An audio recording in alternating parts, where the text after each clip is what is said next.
नमस्कार, आप देख रहे हैं बड़ी खबर और मैं हूं नगमा। और बड़ी खबर दिल्ली में डॉक्टरों की हड़ताल से जुड़ी हुई है।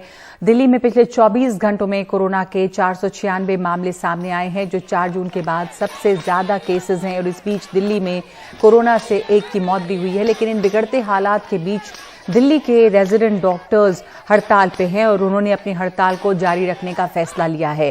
स्वास्थ्य मंत्रालय के साथ डॉक्टरों की इमरजेंसी मीटिंग हुई थी, जिसके बाद ये कहा जा रहा था कि डॉक्टर अपनी हड़ताल वापस ले सकते हैं, लेकिन शायद उन्हें ये आश्वासन नहीं मिला, क्योंकि अब खबर है कि ये हड़ताल जो है दिल्ली के रेजिडेंट डॉक्टर्स की, सरकारी अस्पतालों के रेजिडेंट डॉक्टर्स की, वो जारी रहेगी।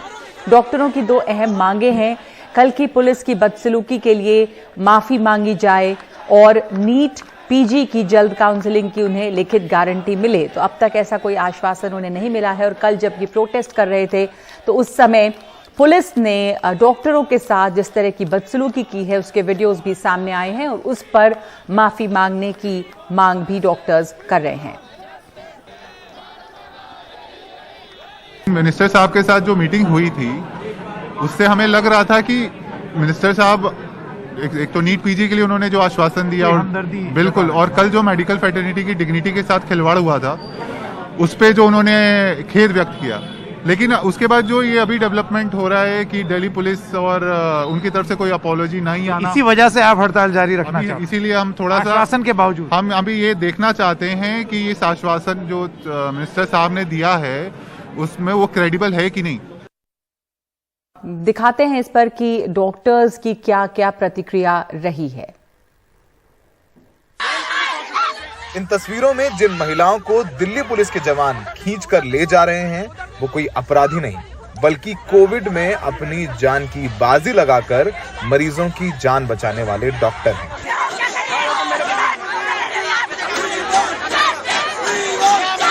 आप अगर वो चोट दिखा पाए हमारे सफदरजंग में डॉक्टर जी प्रियंका हमें अपने पैरों और हाथों के घाव दिखाए हैं। नीला पड़ा डॉक्टर प्रियंका का आरोप है कि दिल्ली पुलिस के जवानों ने उनके साथ मारपीट की है। सिर्फ डॉक्टर प्रियंका को ही नहीं, बल्कि कई और डॉक्टर हैं जिन्हें दिल्ली पुलिस के बल प्रयोग से चोटें आई हैं। साइलेंटली प्रोटेस्ट कर रहे थे। मेल कॉप्स हैं, फीमेल कॉप्स हैं, लेकिन उन्होंने हमें वो एक साइड में है।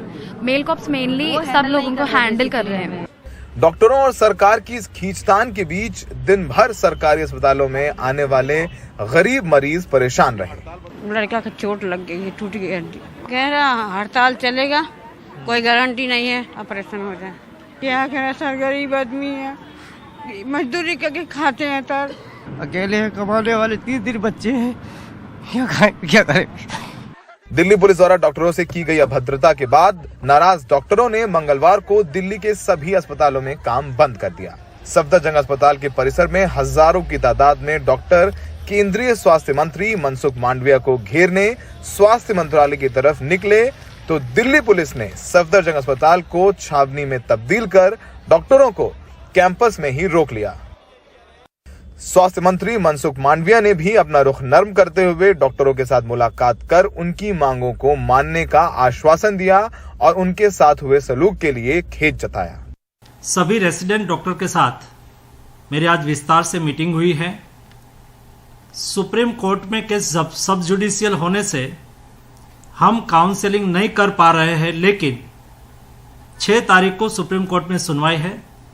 उसके पहले भारत सरकार की ओर से हम सुप्रीम कोर्ट में हमारा रिपोर्ट सबमिट कर देंगे और मैं अपेक्षा करता हूं कि तुरंत ही काउंसलिंग स्टार्ट हो जाए। सरकार से मिले आश्वासन के बाद डॉक्टरों ने भी अपना रुख नर्म किया है। जिन डॉक्टर्स पर फूल बरसाए गए थे अब वो सड़कों पर ना आ जाएं दिल्ली की, इसलिए पुलिस लगा करके उनको बैरिकेड लगा करके अस्पताल के अंदर ही रोक दिया गया है। सवाल ये नहीं है कि ये लोग प्रदर्शन कर रहे हैं, सबसे बड़ा सवाल ये है कि डॉक्टर्स जो तीसरी वेव की तैयारी कर रहे हैं उन्हें इस तरीके से प्रदर्शन करना पड़ रहा है, ये वाकई में दुखद है।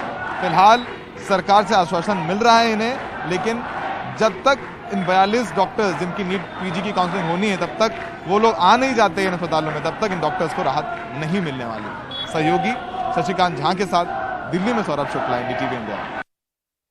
और इसी बीच दिल्ली में पिछले 24 घंटों में कोरोना के मामले बढ़ गए हैं। अब 496 कुल मामले सामने आए हैं, जो कि पिछली 4 जून के बाद से सबसे ज्यादा केसेस हैं। दिल्ली में कोरोना से एक की मौत भी हुई है और लोग इसके बावजूद लापरवाही बरत रहे हैं। सड़कों पे भीड़ है, बाजारों में भीड़ है। सरकार ने सख्ती करने का इरादा किया है और दिल्ली में येलो अलर्ट लागू करने का फैसला हुआ है।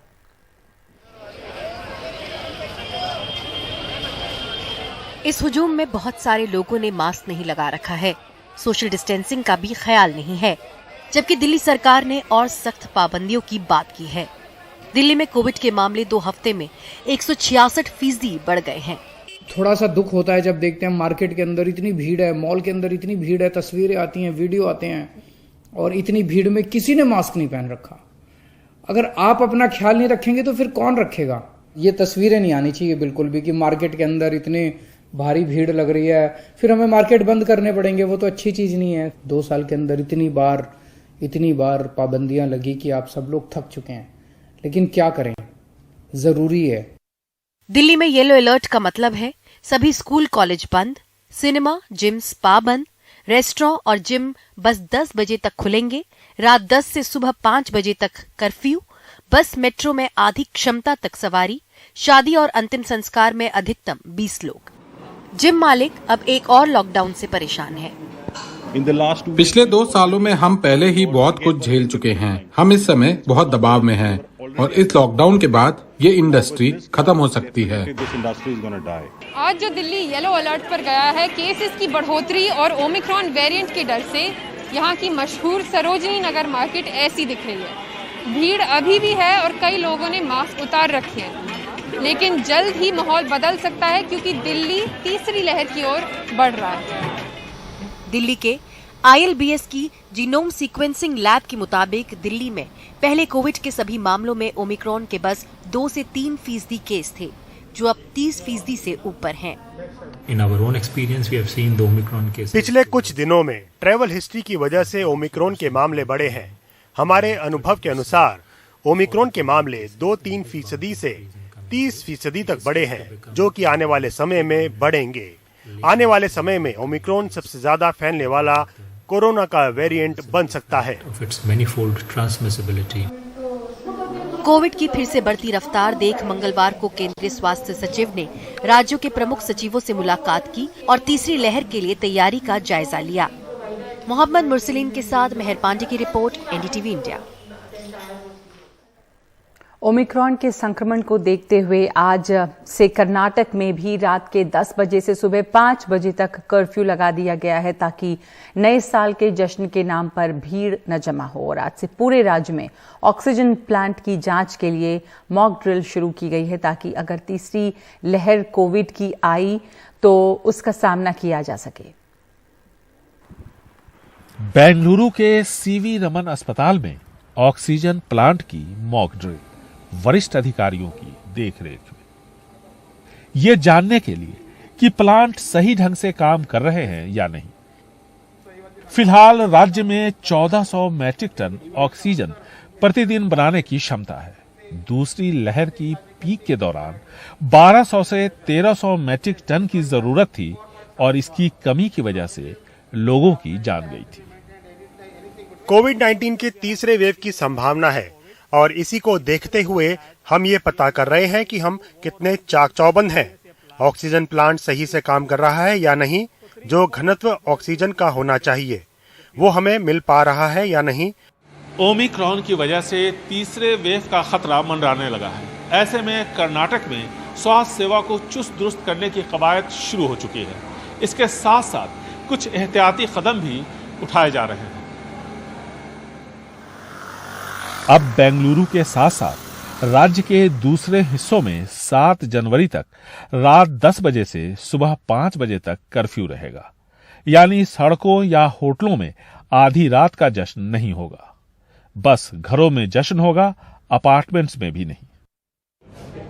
इसके साथ टीकाकरण पर भी जोर दिया जा रहा है। हम लोगों को जागरूक करना चाहते हैं, यह समझाना चाहते हैं कि वैक्सीन नहीं लेना कितना खतरनाक साबित हो सकता है। लोगों को नहीं भूलना चाहिए कि हम कोविड के दौर में हैं। सरकार इसलिए भी चिंतित है कि देश में ओमिक्रॉन का पहला मरीज कर्नाटक में ही मिला था और अब भी 40% के आसपास लोगों को वैक्सीन की दूसरी डोज लगनी है, जबकि कोविड प्रोटोकॉल का खुलेआम उल्लंघन हो रहा है। बेंगलुरु से कैमरामैन गोविंद मूर्ति के साथ निहाल किदवई, एनडीटीवी इंडिया।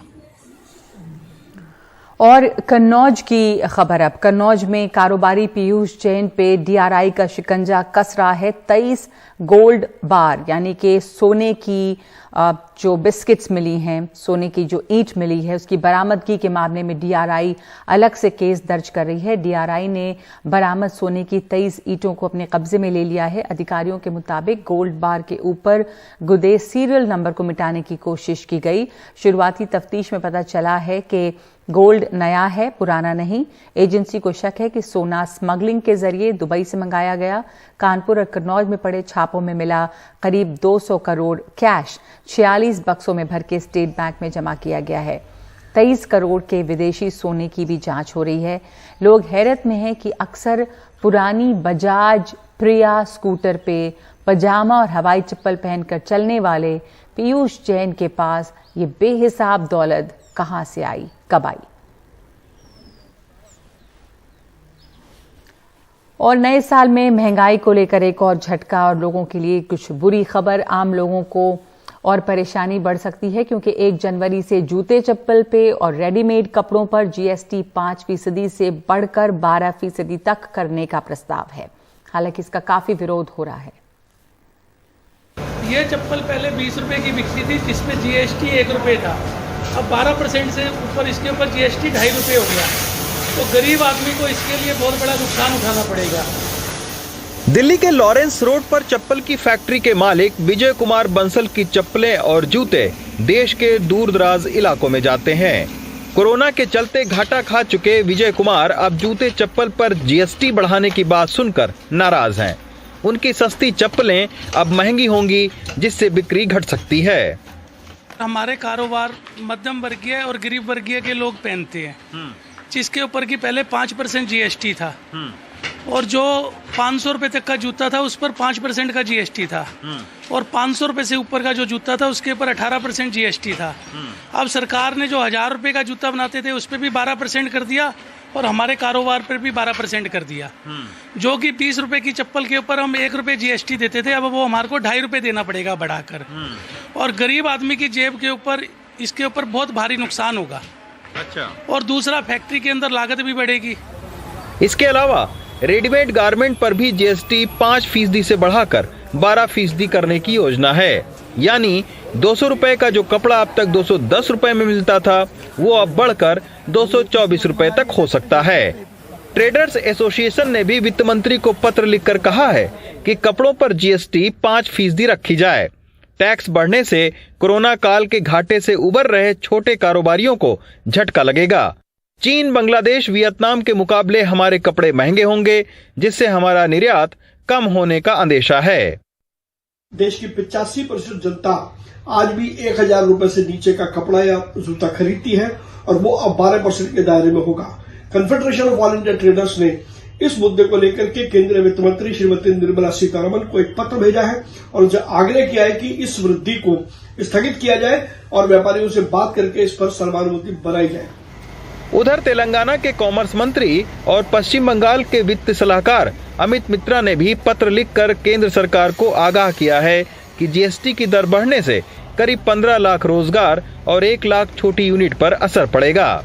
एक तरफ आत्मनिर्भर भारत का नारा देकर भारत सरकार छोटे और मझोले उद्योगों को फायदा देने की बात कर रही है, दूसरी ओर जीएसटी के बढ़े हुए प्रस्ताव से रेडीमेड गारमेंट और जूते चप्पल के छोटे कारोबारी निराश हैं। उनका कहना है कि अगर जीएसटी के दर बढ़ते हैं तो उनकी लागत बढ़ने के साथ ही उनके प्रोडक्ट महंगे होंगे और उसकी डिमांड बाजार में घटेगी। दिल्ली से रविश रंजन शुक्ला, एनडीटीवी इंडिया।